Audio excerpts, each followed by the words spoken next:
এই জল যে জমেছে এটা বেরোতে পারছে না। যথেষ্ট বাড়ি হয়ে গেছে, যে জল যাওয়ার জায়গাগুলি ছিল আগে এগুলি বাড়িতে বন্ধ হয়ে গেছে।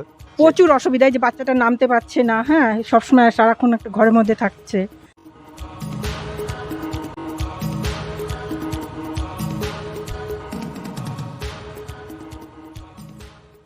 বর্ষাকালে বৃষ্টি হবে, নিম্নচাপের বৃষ্টি হবে, জল জমবে, এটা খুব স্বাভাবিক। কিন্তু সেই জমা জল যদি বেরোতে না পারে, কতটা জল যন্ত্রণার শিকার হতে হয় সেটা একমাত্র সেইখানটায় যারা বসবাস করে তারা ছাড়া কেউ বোঝে না। নমস্কার, ডিবি নিউজে আপনাদের স্বাগত।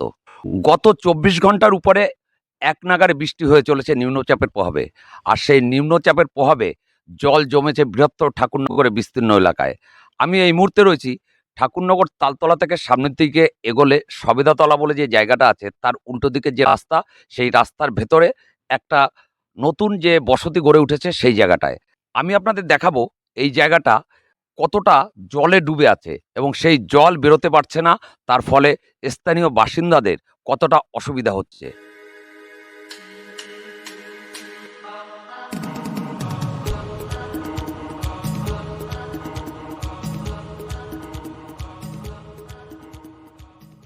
বর্তমানে আমাদের জল নিকাশির ব্যবস্থার বেহাল দশার একটা ছবি দেখেন। এর জন্য বর্তমানে এখানে যে জল নিকাশি ব্যবস্থা ছিল আমাদের এক্স পঞ্চায়েত, এই জায়গাটা সম্পূর্ণভাবে জল নিকাশনের যে জায়গাটা ছিল সেটা সম্পূর্ণভাবে বন্ধ করে দিয়েছে, যার দরুন জল যেতে না পারায় এই হাল। ওনাকে একাধিকবার বলা হয়েছে, বলা সত্ত্বেও এখান দিয়ে যে পঞ্চায়েত, স্থানীয় পঞ্চায়েতকে অনুরোধ করায় তিনি তার সাহায্যের হাত আমাদেরকে এর আগেও বাড়িয়ে দিয়েছিল। এখান দিয়ে অসংখ্য পরিবার আছে, অন্তত ৫০ থেকে ৬০টা পরিবার, যাদের এখন চলাচল বা যানবাহনের একটা বড় সমস্যা হয়ে দাঁড়িয়েছে এই জল যন্ত্রটা।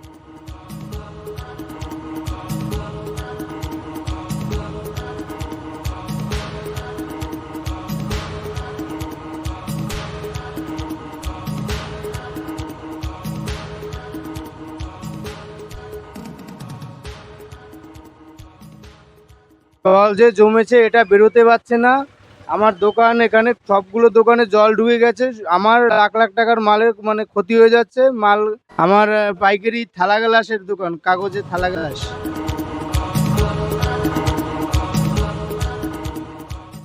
ওখানটাও জল জমে আছে। জল বেরোতে পারছে না কেন? না না জানি না, তো বলতে পারবো না, সাইডে জায়গা নেই হয়তো। প্রচুর অসুবিধা, যখন বাচ্চা কাচ্চা নিয়ে স্কুলে যাই না, ভীষণ অসুবিধা হয়। আমার পেছনে ঠাকুরনগর তালতলা দুর্গা মণ্ডপের মাঠ। এই মাঠে কিন্তু বরাবর জল জমে, আর এই জল কিন্তু এখানে যে কালভার্ট আছে বেরিয়ে যায়। কিন্তু এই মুহূর্তে এখান থেকে জল বেরোচ্ছে খুব কম। কেন কম বেরোচ্ছে? আগের মতো বেরোচ্ছে না কেন? বেরোচ্ছে না এই কারণে, পিছনে যথেষ্ট বাড়ি হয়ে গেছে, যে জল যাওয়ার জায়গাগুলি ছিল আগে এগুলি বাড়িতে বন্ধ হয়ে গেছে, এই কারণে জল বেরোচ্ছে না। জল আনতে তাও অনেকদিন সময় লাগবে। জল জল সহজে আর নামবে না, কারণ বন্ধ তো, পিছনে পুরোটাই বন্ধ হয়ে গেছে। যে মাঠে শুধু জল জমা নেই, অনেকে মাঠে মাছ ধরছে।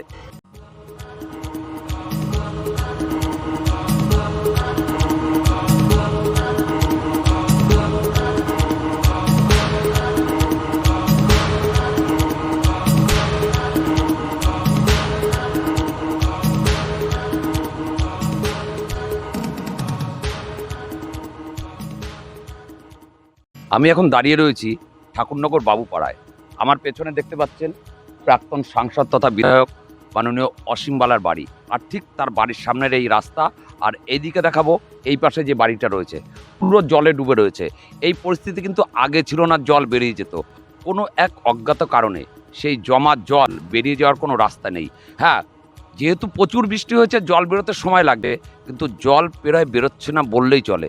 চলুন দেখি এই বাড়ির ভিতরে যাই, ওনারা কতটা অসুবিধার মধ্যে আছেন, এই জল জমা থাকলে কতটা কষ্ট করে থাকতে হয়, একটু তাদের কাছ থেকে জেনে নেব।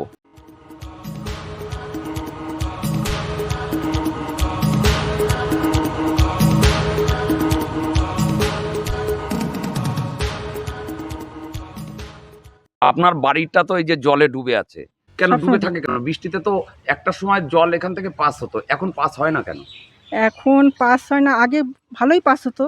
এখন ওই বাড়ি ঘর হয়ে গেছে, আর ওই যে সামনে একটা বিল আছে আমাদের, ওইখানেও প্রচুর বাড়ি। আর সামনে বাড়ির প্রত্যেকের বাড়ির সামনে দিয়ে যেই নর্দমাগুলো ছিল, ড্রেন, হ্যাঁ। সেই ড্রেনগুলো প্রত্যেকেই বন্ধ করে দিয়েছে, যার জন্য জলটা বেরোতে পারে না। আর সামনে যে মন্দির আছে, পূজা মণ্ডপ হয়, যেটা পুজো হয় দুর্গা পুজো, ওখানে একটা কালভার্ট ছিল, সে বন্ধই বলা চলে আর কি।